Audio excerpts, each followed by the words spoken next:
Motto back in the 90s was, if you build it, they will come. Well, the city of St. Petersburg built Tropicana Field and baseball did come to town, but residents say something far more important and valuable left the city long before the Rays called it home: opportunity and equality. An entire section of residents, many of them minorities, forced out decades before.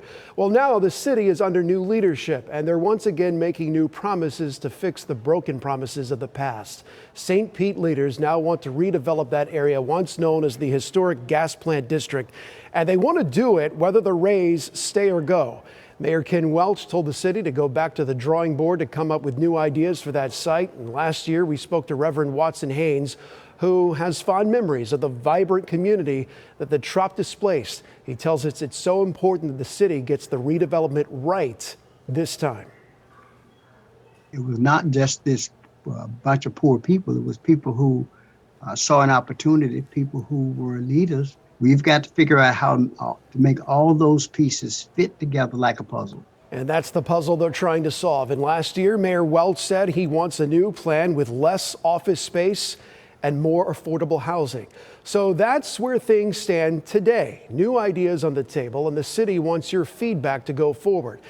Today, ABC Action News reporter Mary O'Connell spoke to community leaders about how to do that.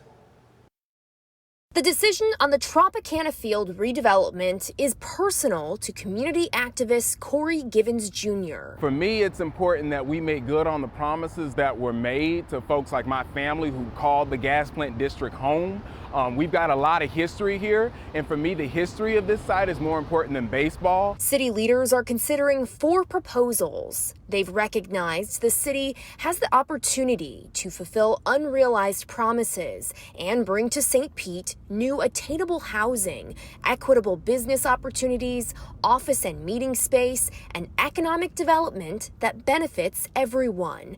Givens Jr. tells me he wants to make sure the final decision is made with the community at heart. Every income bracket deserves to be able to afford where they live. And I think this 86-acre site is an opportunity for us to get it right.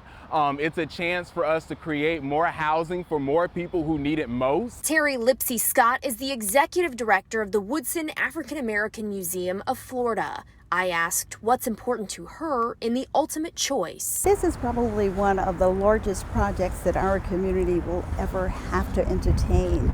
And with that, the opportunity that presents itself for it to be more inclusive of housing, of entertainment, of just quality of life suggests that getting this right is critically important. No matter what, community leaders hope you find a way to engage in the process. At the end of the day, this has to be about building a St. Pete that works for all and not just some. In St. Pete, Mary O'Connell, ABC Action News.